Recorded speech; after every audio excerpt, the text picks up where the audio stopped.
We'll be seeing you on that foreign show. We'll be seeing you. We'll be seeing you.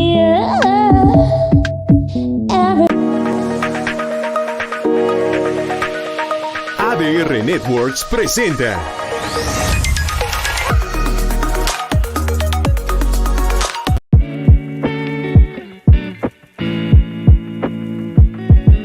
Las opiniones expresadas en este programa son responsabilidad exclusiva de quienes las emiten y no representan necesariamente el pensamiento o alguna posición oficial de este medio de comunicación.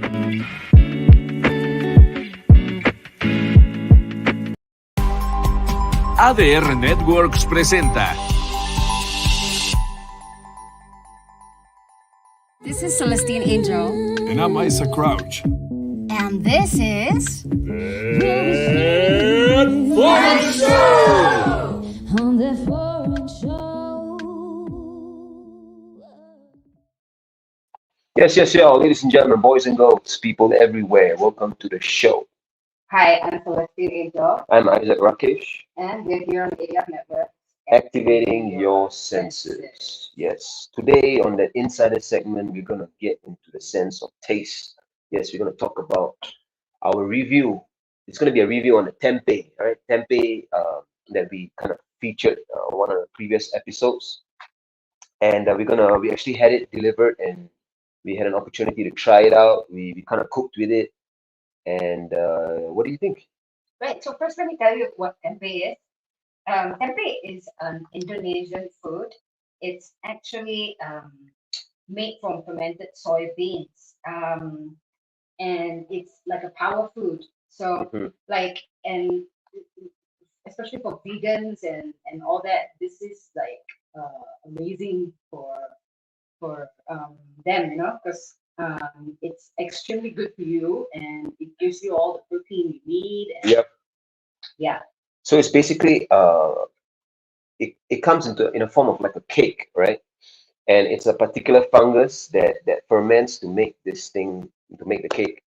And that is what you're looking at right now. Right. Tempeh. So we are particularly reviewing Gusto's tempeh.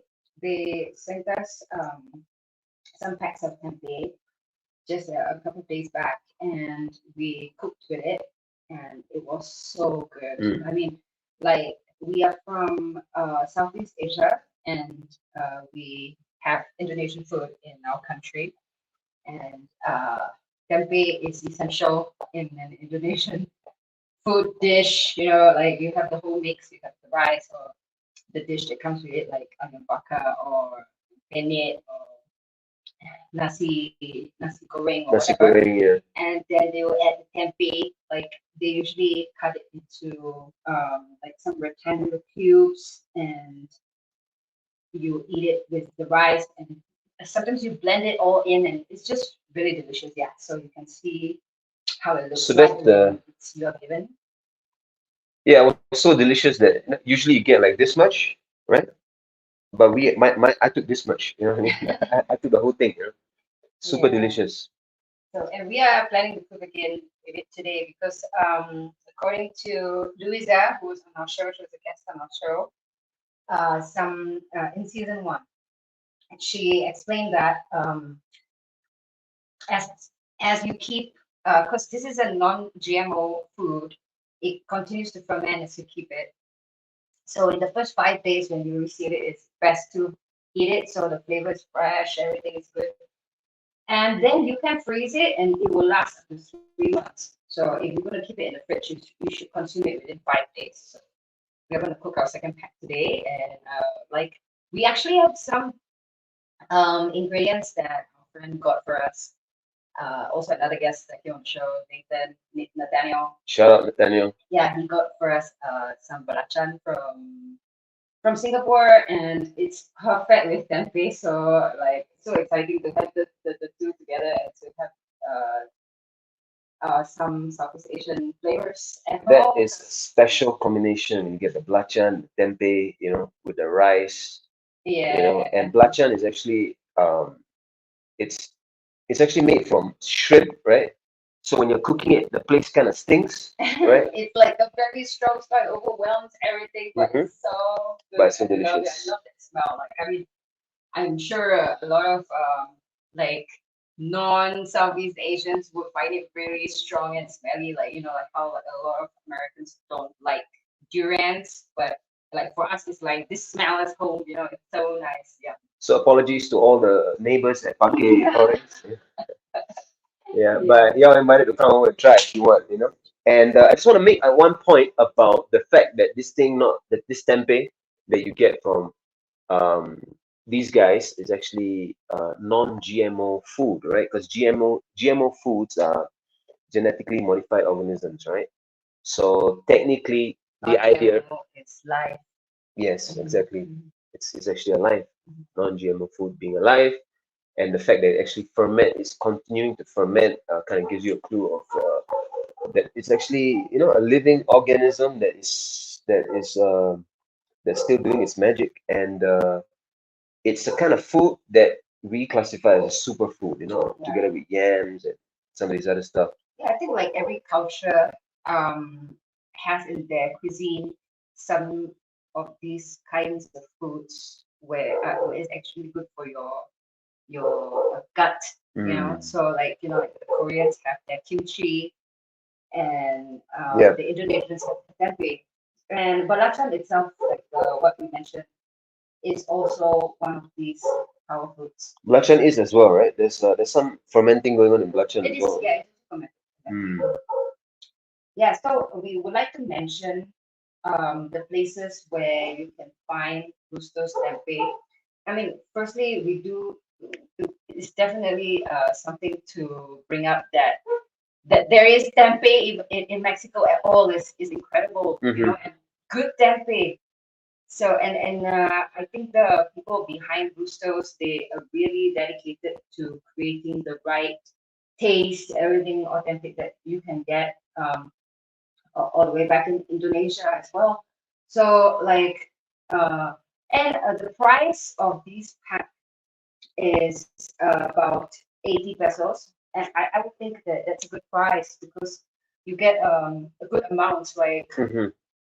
for us, there were three of us eating. We had more than enough. It was very good. And okay, the Yes, and places where the passion that Louisa has for the tempeh, you can yeah, actually tell, you like can she's feel it. really into it, yeah, and Talking to her, and in the tempeh itself, you can feel it. Yeah, made yes, with love, as she said to us. Yeah, yes. So all you vegan peoples out there, this is something to get and try and add to your right. kitchen, basically. Yeah. So, as our guest is already here, let me just quickly mention the different tiendas that you can find them, Rustos Tempeh. Mm-hmm. Uh, at Coyoacan, it's called a Super Oriental Mexicano. In Del Valle, you can find it in Puro Amor Vegano. In Navarte, you can find it in Go Taco. In Roma Sur, it's in Casa. I think some of you might know Casa. And then there's Mora Mora in Condesa, Roma, and Polanco.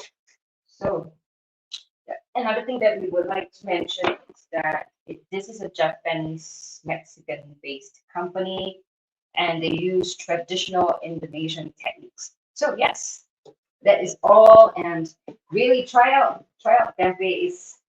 It's easy to cook too. You just throw it in and fry it with all your veggies and stuff until it turns brown. So it's really good. So Add you some don't sugar, add some yeah soy sauce, that kind of thing. Find some recipes online. Well, so you don't actually need to deep fry it, right? Because that was the impression that I had, that you only need to deep fry it, but you don't have to. no, you don't have to, but if you want, I think there are recipes about that. So you can just throw it in the frying pan like what you did, right? Yeah. Okay. A big thumbs up to that, right? So go try it. So now we are going to invite our guest on. Yes. We have Corinne Orton. Orton with us Yes. all the way from Scotland. Okay. Hi, Oh, Hey. hello, hello. Welcome to the show. Hello. thank you so How much are for you doing? having me. I'm good. I have to say, I've been up since 5 a.m. today, so I'm a little bit sleepy already, but I'm doing good. it's it's all good. It's all good. So just to let you guys know, the people watching, we're gonna get into some really interesting topics today, and Yes, yeah, because Corinne is a life coach, and that's so interesting to us. We can ask so many questions, and yes, yeah, and find out what how she's doing, like as a life coach, growing herself. Like, it's yes. pretty cool. So Corinne, why don't you start? Why don't you take us either back or forward or wherever you want to go, please? Yeah. Yeah. Thanks, guys. Yeah, I'm from Scotland originally, but I came over to Mexico a long time ago. I came to study. I studied Spanish as my degree. And so I lived here Oh, for a year, fell in love with the country. And then I came back more recently. I was able to find a way to work remotely as a life coach. And so then when I had that, I just thought, right, I have to go back to Mexico. I really want to live there again. So yeah, I'm living my Right. dream life now. wow. Wait, Wow. so how did that come about? Like, you must have had some passion for Spanish, right? Like to make you choose to do that as a degree. How did that happen? Yeah, I studied Spanish at high school, and I was really good at languages. I did German as well, and English obviously, and yeah, that was seemed to be the only thing that I really enjoyed at school. And so, of course, it meant like, well, if I study Spanish, I could go and live in a Spanish-speaking country, and I was really into travel, Hmm. so that was kind of part of the appeal for me. Right. So in when you said that you arrived 2001, right? And like and you fell in love with Mexico. So what was it about Mexico that drew you and yeah, made you want to come back? Oh, this country is just gets under your skin. Like I just feel like it's just a place for me. I mean, I really just feel so at home here. It was so easy to make friends coming here, and I think I was pretty young when I came here, so I guess I was quite impressionable. When you're young, you're just like, Right. wow, and I just made such a huge impression, and I made really strong connections, even people that I'm still in touch with today, like 20 years later. And they gave me a Mm. nickname. And Mexicans love giving people nicknames. And so they used to call me Chapulín, which is like grasshopper, Definitely. because Right. because I'm short and I'm always jumping around, and so they gave me this nickname. And it Okay. just made me feel like part of the place, Yeah. and it's such a Yeah, nice that's pretty cool. community. And Yeah. yeah. Right, yeah, like maybe you stayed in contact all these years. Like, I mean, if you're not in person and you're overseas, it's actually quite difficult to maintain contact, right? But I gotta say, in Yeah. 2001, that's basically 9/11, right? So what was that like at that time? I mean, traveling, doing that landscape and things like that. Wow, that's really funny that you should mention, because I always remember that day, because obviously being blonde, people thought that I was American, right? So on that day, Mm. I met a Mexican woman in a market, and she said, Nina, Nina, your country, there was an airplane crash in your country. And I was thinking, in Scotland, there was some crash. But of course, she was Yeah. referring to New York, and then I found Mm. out about it. I found out about it at the market, and so it was a really difficult time, because my parents were so worried about me being so far away from Scotland at that time. And yeah, I remember that Mm. really well. But I continued, stayed until 2002, and yeah, it was such a wonderful experience back then. Right. And like, I mean, you lived for a year, so of course there are all the like beauty and the novelty and everything, but I'm sure you faced some challenges even back then. Like, how was your Spanish firstly? That it was already good when you arrived? Not at all. Although I had studied at university for a while, we were just thrown in the deep end, right? So we had to find our Mm. own accommodation. and we were walking around asking people where we should live, and it was really difficult Oh, in yeah. the beginning to find a Yeah, this was place. And before, right, before yeah. Airbnb and all that. Right? Yeah. Oh yeah, Wow. yeah. Way before that, we were literally just walking the Mm, streets and talking to people, and we were living in mm, Cholula in Puebla. So it was a small community, lots of students there. So actually, we felt pretty safe, and we were able to find where to live and things like that. So it was fine, but it definitely took me at least 6 months for the Spanish to really click, and for me to really improve. And obviously making friends and getting a boyfriend, that really helped to improve my Spanish a lot. Yeah. Well, 6 months is much better than us, I think I would say. We're still trying to get our Spanish Yeah. Still learning. to accept. Yeah, still Years avanzando. when Yeah. you're, yeah. I mean, of course, we're not like going out every day studying or working and communicating with, in Spanish. Hmm. Yeah, we're mostly talking to each other. Yeah. Yes, but wow, I mean, Yeah. listening to your story is like so interesting, and what was it like back? I mean, back then when you guys arrived, and yeah, of course, you had to, like you said, thrown in the deep end, right? And obviously, I don't know, you came here with some other students. Was it a group of you guys? Yeah. Other Scottish Yeah.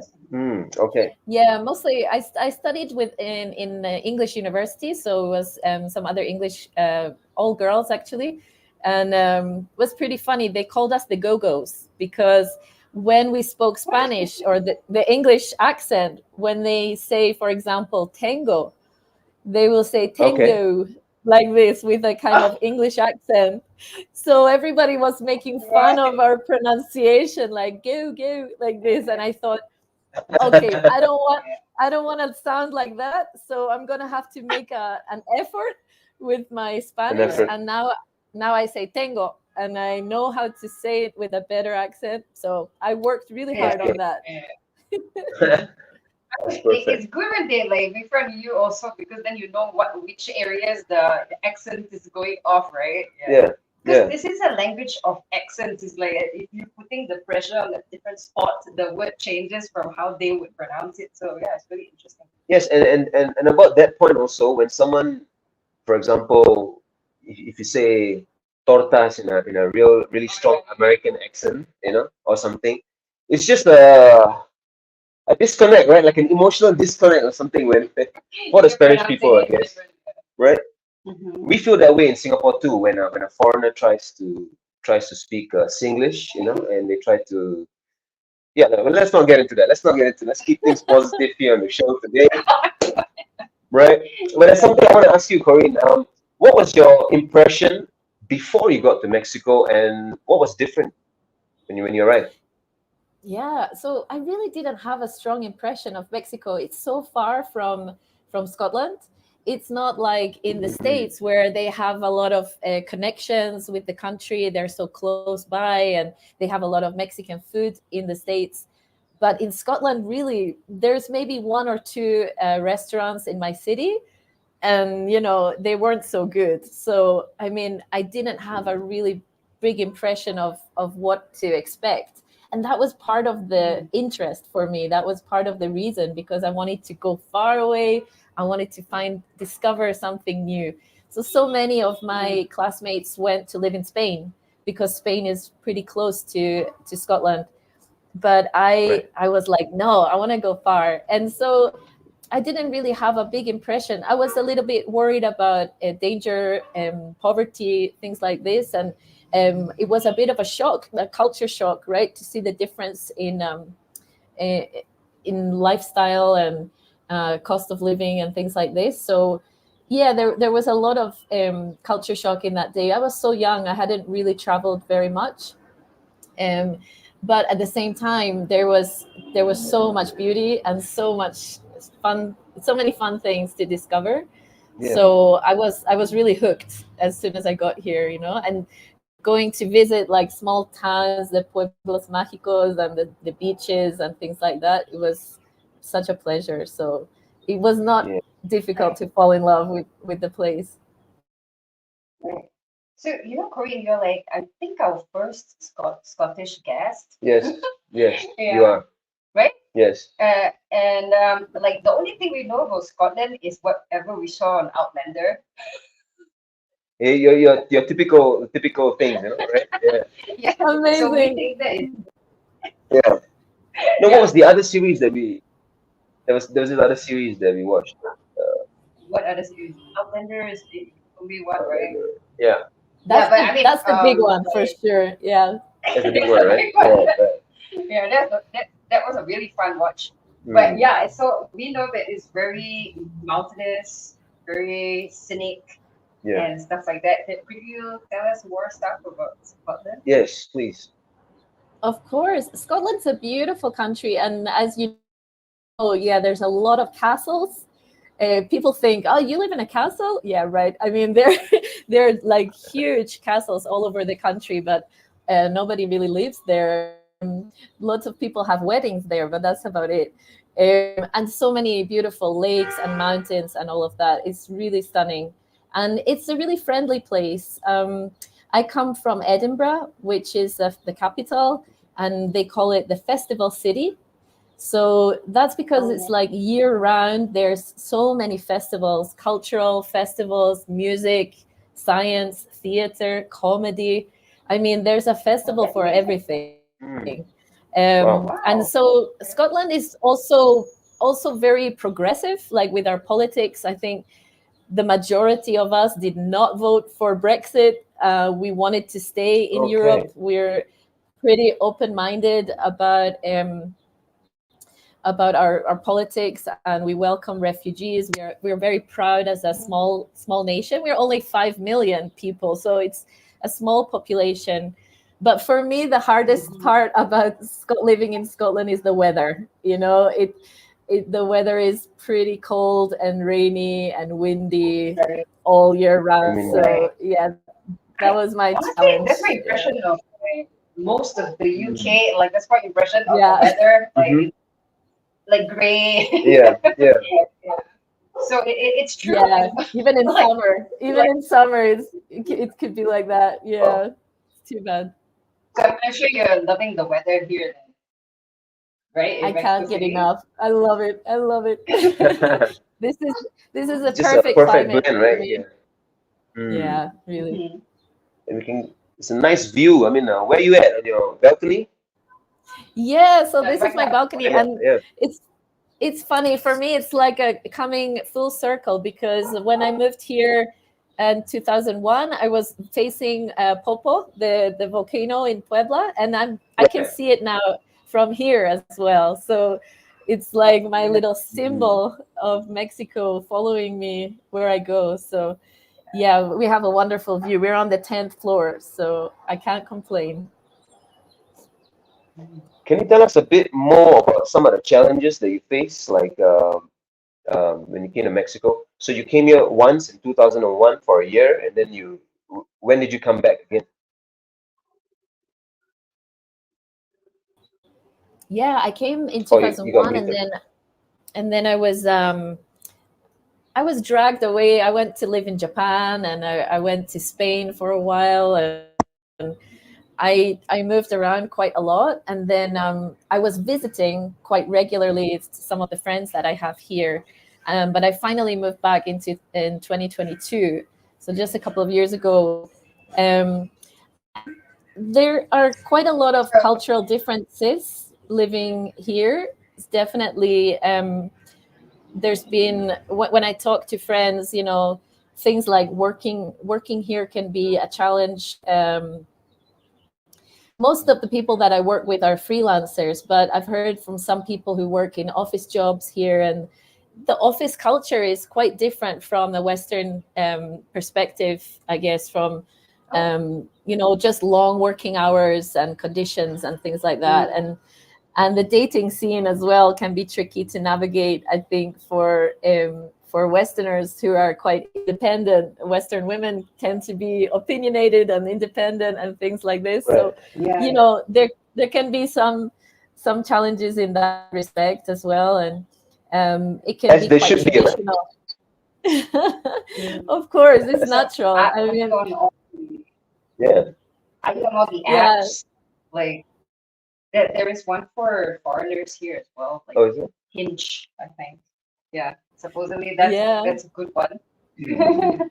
Yeah, my But friend was like if it raving was, about if it was, yeah, I think if it was really easy, like there's no point in going somewhere else, right? You have to expect that there's going to be some differences, and that has to be Yeah. part of your experience and part of the fun, right? Of learning about a new culture. Yes, So you'll always learn and for something sure. new. how That you, yeah, I mean, and and you just and you mentioned that you, instead of going to Spain, you decided to go further, right? So you actually did want some transformative experience, right? mhm. Somehow. Less yeah, easy, yeah, that's what Mm. life is yeah, about for me, for yeah, sure. and That's beautiful. so yeah, so like as a life coach, like regarding these uh things that you need to adapt to when you're overseas, like what would you say in general to your students? Hmm. Yeah, I mean, I guess the first thing for us is to learn Spanish. I really think that is going to improve your experience a lot, and it will really open a lot more doors for you. If Hmm. you get on, if you can speak, you don't have to speak fluently, but at least learn the basics, and it can really give you, an insight to how the locals are and what they talk about and things like that. So it Yeah, really enhances your experience. And I think talk to people in general. Mexican people are so open and friendly, and they are really yeah, curious. Why do you want to live here? Why did you come here? I just had a taxi driver ask me, why do you come here alone? Don't you miss your family? And I said, of course, but it's an experience. It's a fun experience to have. So people are pretty yeah, curious, and get to know them and reach out to communities and build your own community and network. If you feel homesick, there's also a lot of immigrants and expats here, so there's so many ways to connect with, and just mhm, get to know different cities, different neighborhoods, not just Roma, Condesa. Go out Right. there and explore. I think it's really important. I love going to local markets, especially, and trying yeah. new foods, and really getting a taste of different things here. I think it's really important to do that. Yeah. Mm. How about the cultural differences, right? Like for example, how Mexican businesses would do things, and then how Western people actually handle responsibilities and stuff like that.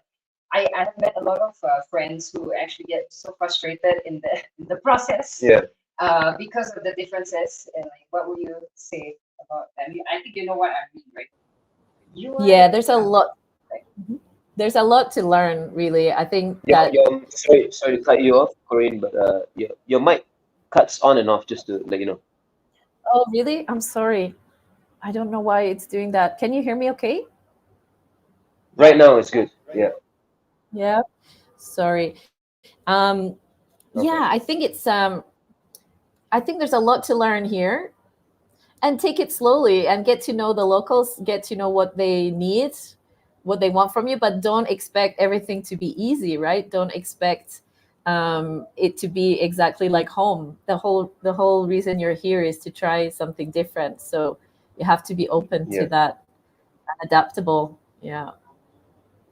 right. I think like a lot of people assume like what is a right way and what's a wrong way, and then Mm. like when they go to different countries, then they are like, okay, these people are not doing it right, and or something, or like or something they like, and then they villainize their whole so their whole culture or something. So it Yeah. gets to that kind of judgy, Mm. states.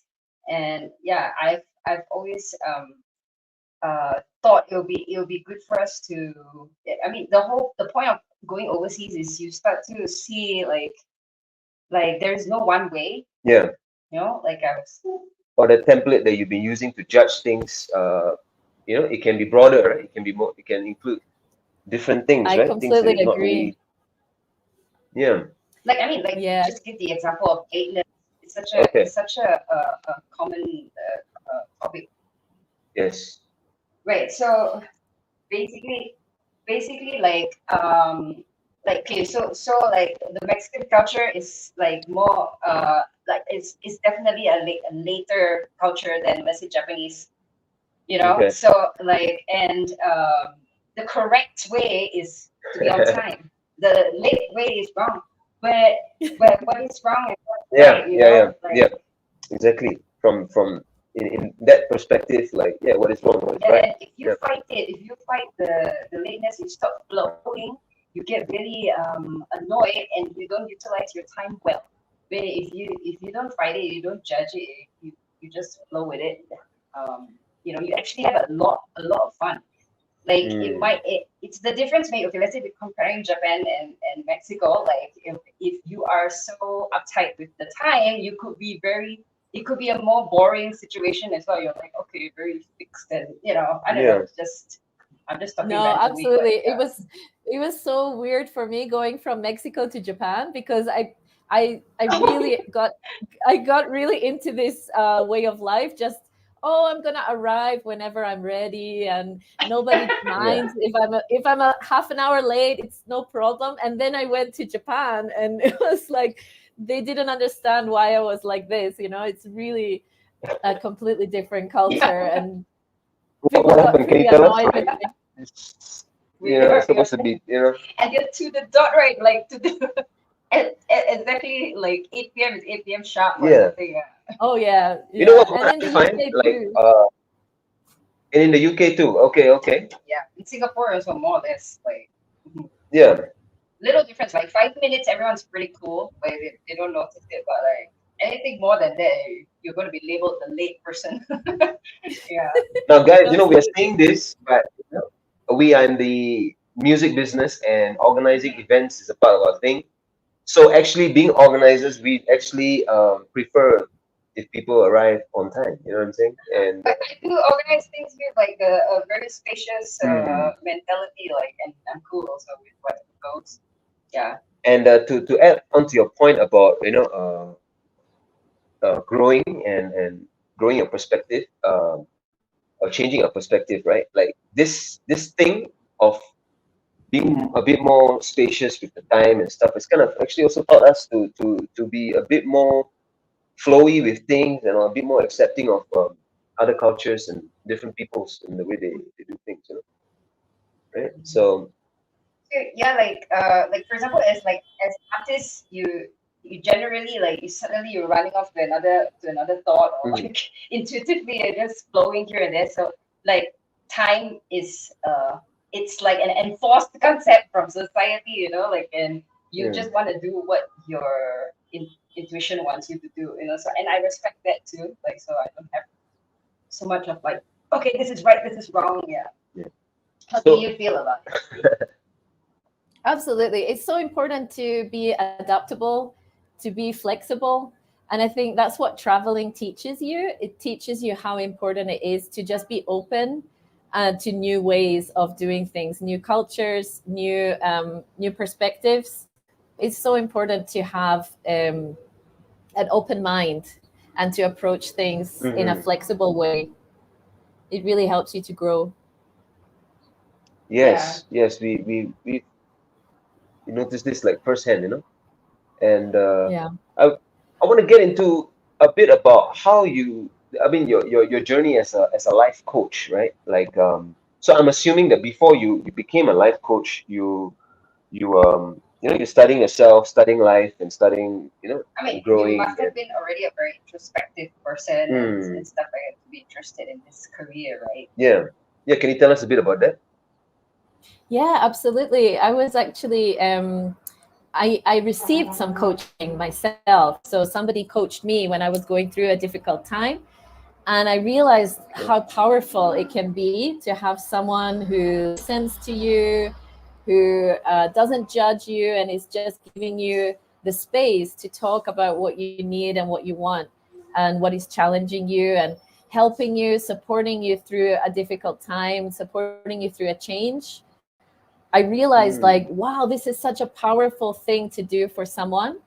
And I really want to be more involved in that. Like, I want to know what is involved. And so I ended up studying to be a coach, and you learn a lot about listening. A lot of people don't really listen. They just want to talk about themselves.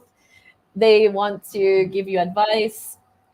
So the important thing for a coach is to really listen to what the client is saying, and listen to what they are not saying as well, right? So reading between the lines and trying to support them on their journey. So yeah, it's been a really interesting period of my life, learning all of these skills and meeting people and seeing how I can support them.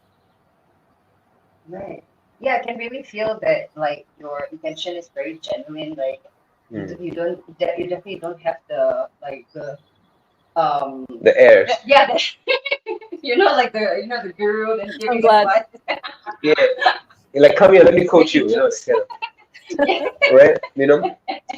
But let's get into some of this. Like, okay, first of all, Yeah, just kidding. Yeah, what were you saying? like some biases, right? Okay, like I'm just speaking generally. Like, if you're talking about being a life coach, right? Like what areas, what areas would you cover? So relationships, a lot of people want to talk about relationships, whether it's their personal ones or that they have with their boss or their colleagues.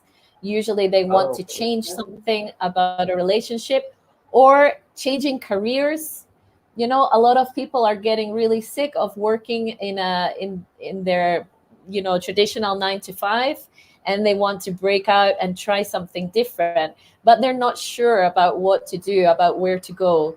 So I can work with them to discover what is your passion, what is it that you really want to do, what is your purpose in life.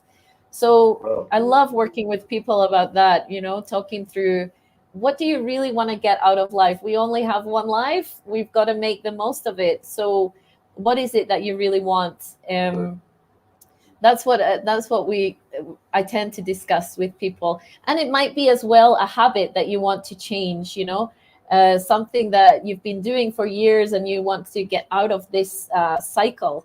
So yeah, we talk and we work out ways. Coaching is very future forward, so it's thinking about what can I change and what can I make better, how can I improve myself and my life.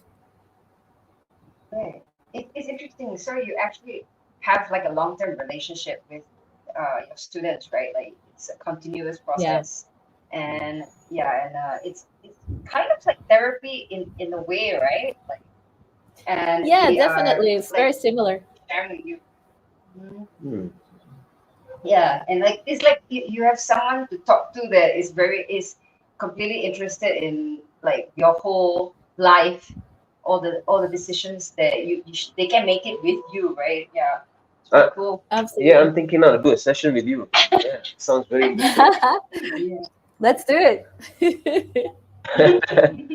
Yeah, and this thing about, I mean, the term coach also like kind of implies that you're right there with them, right? Like, you know, Yeah, no, also during the it, games, it like, implies that you're helping them be their best, right? Like a mm, basketball coach, like get yeah. them on the top of their game kind of thing. Yeah.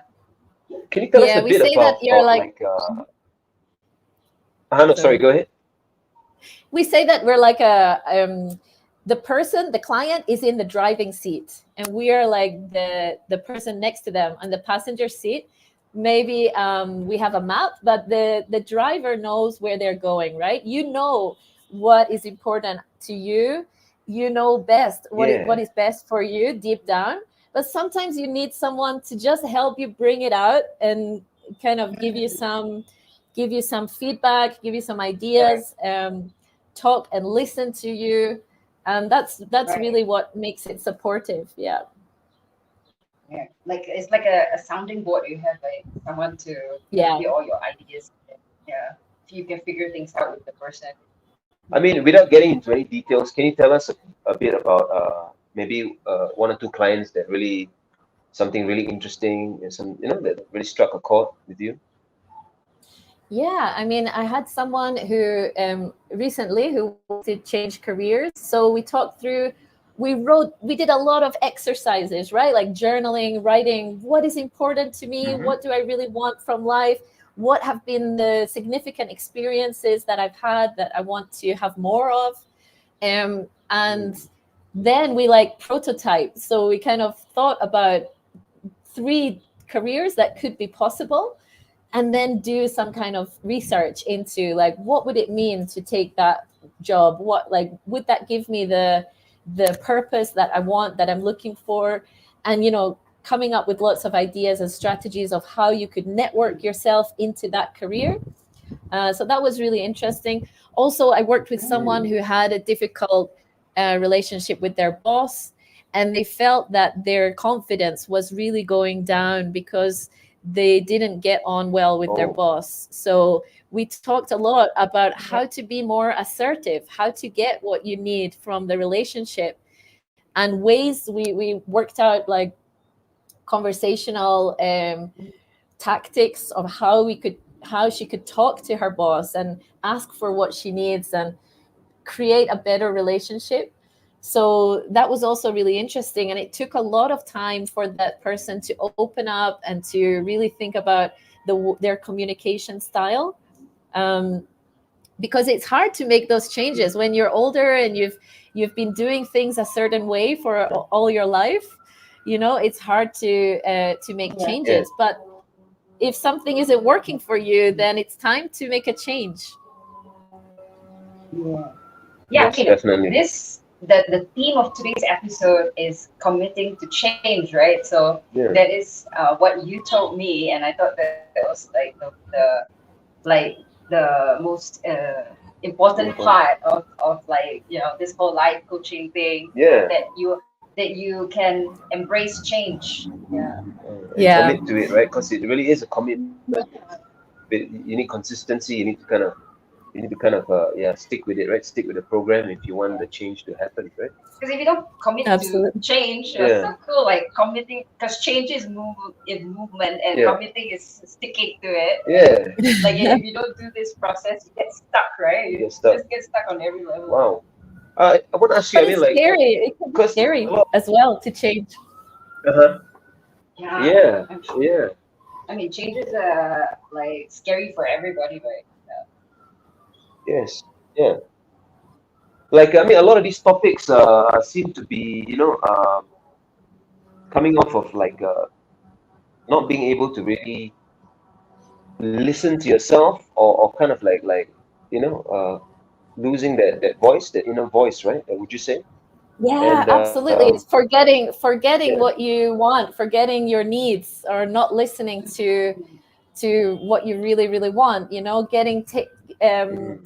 getting distracted by the day to day, the 9 to 5, and not really thinking about what is it that I want. You can get into like this cycle where you just go to work and go home and watch TV, and then you end up like feeling unfulfilled, and it's because you're not really Right. listening to what your body needs or what you really want. So yeah, it's completely normal, but we need to fight it. We need to change things up, right, and try new things. That's what Yeah. life is all about.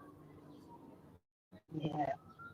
So and Well, Corinne, like personally for you, how do you feel that you have grown here in Mexico?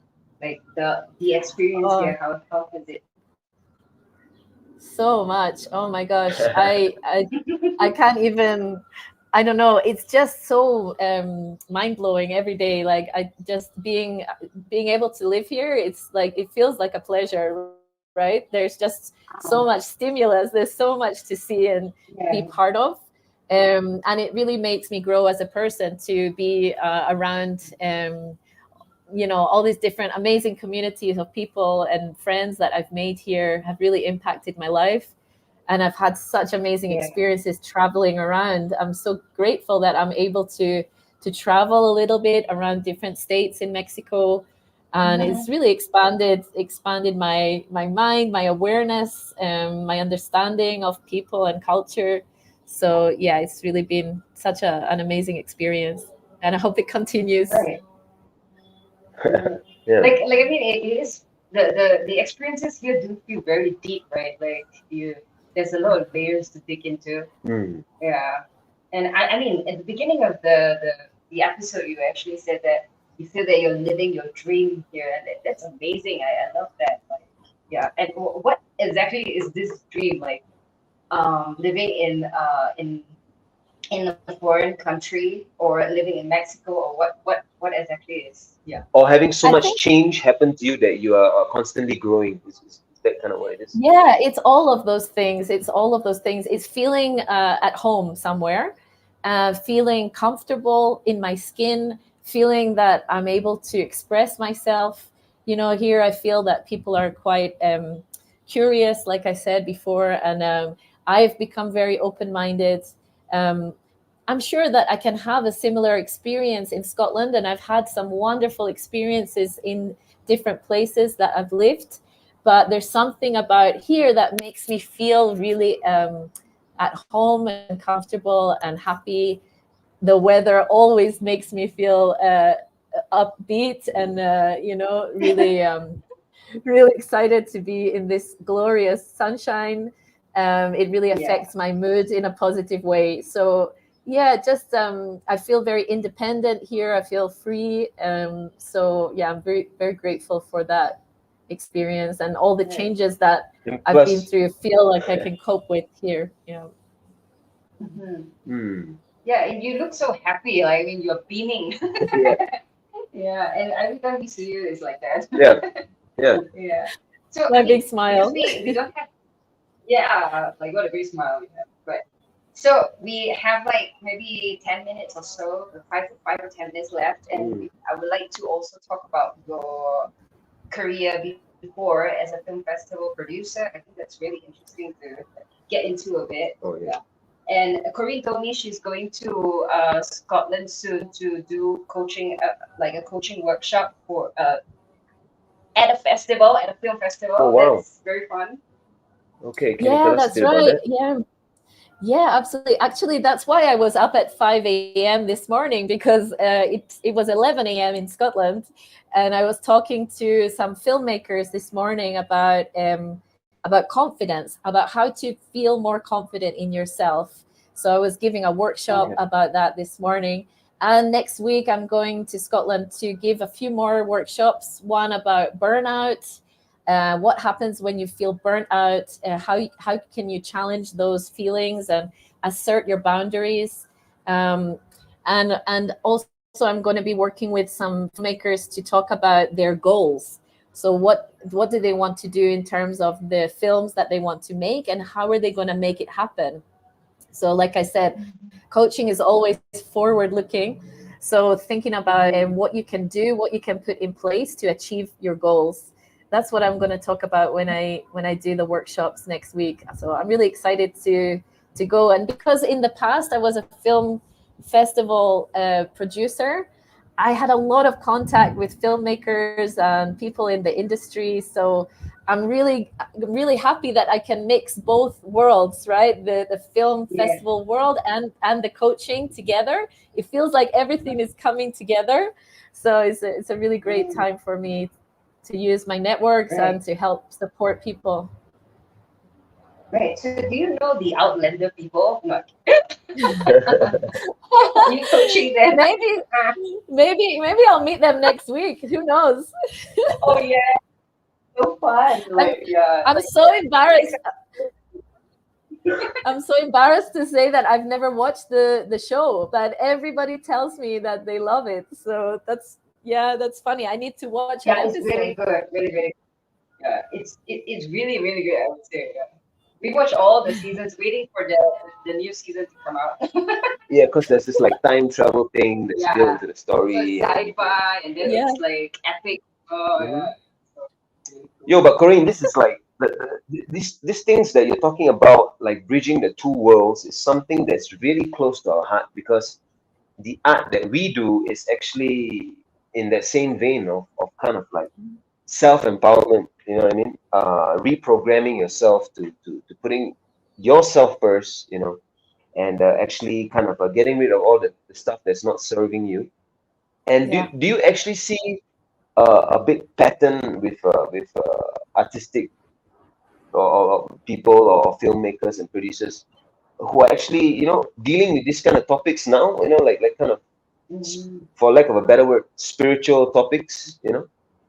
Yeah, I think it's becoming more something that people are talking about, right? I think before, in the past, maybe people feel like, oh, I'm gonna pretend that I'm really confident, I'm gonna fake it till I make it, and I'm just gonna pretend like I can do this. But now people are saying, actually, this is hard, this is difficult, like I have to sell myself, I want to be creative, but I also need to make money.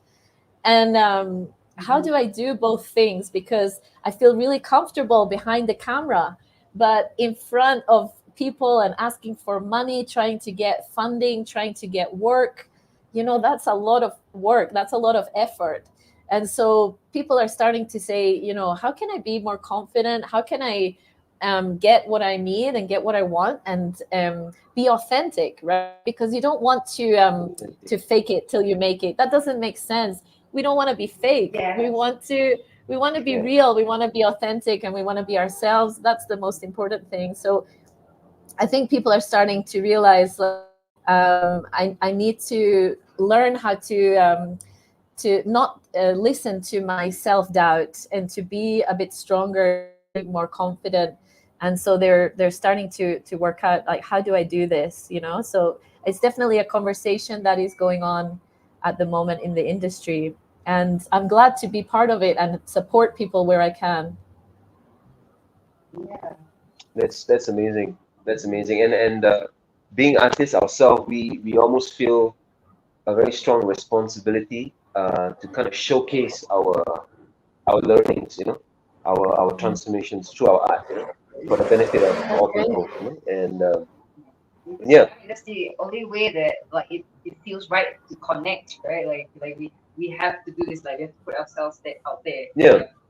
And also, Yeah. I mean, we've kind of studied that old model of, I mean, all these models of like, you know, like fake it till you make it and stuff, and kind of like, you know, fake it till you make it. It's just kind of trying to give an impression that you've made it, so that people will kind of look up to you, so that people listen to you and think that you have something to offer, you know. It's like So a sales based kind of thing, the multi-level marketing kind of people. They always say that, you know, Yeah. they plant some like expensive cars outside the office so that people think that yeah, everything people is think going that, well already.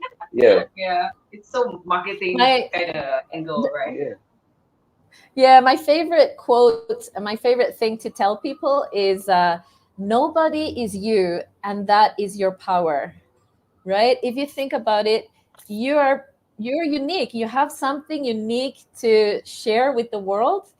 Nobody amen. is like you, right? And that is so powerful. So try to be yourself, be authentic, and you know your confidence will soar. You know, if you're real, if you're authentic, people want to hear that. They You're want to touching know. a Yes, you're touching a topic that we need another hour to get into actually, and it's too bad that we've actually come to the last minutes of this show, Corinne. It's been so Right. interesting and enlightening talking to you, and Thank we you. would Yeah, you definitely too. recommend you, yeah, as Yeah, a yeah. life coach, people To that we know. people, yeah, I Yeah, really think that your energy is perfect. Like like it's so comfortable to talk to you.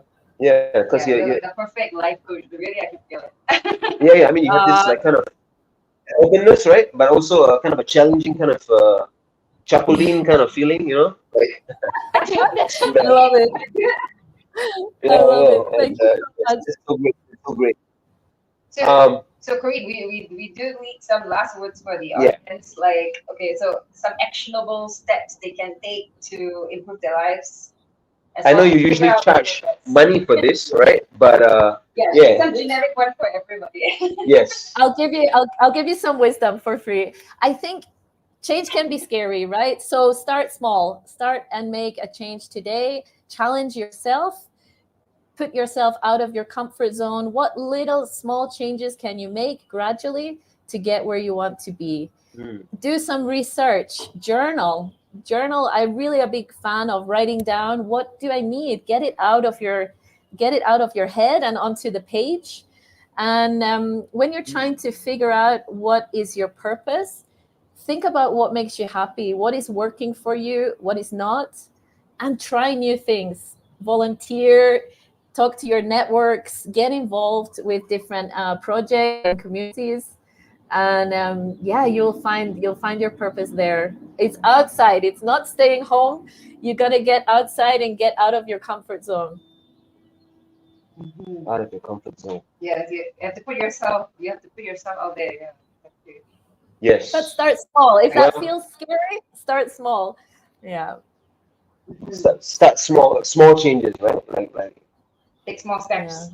So Mm. thank you so much for joining us here. I'm Thank you. Leslie Angel, I'm Isaac Rakesh. and we have Corinne Orton with us, and we are on ADR Networks.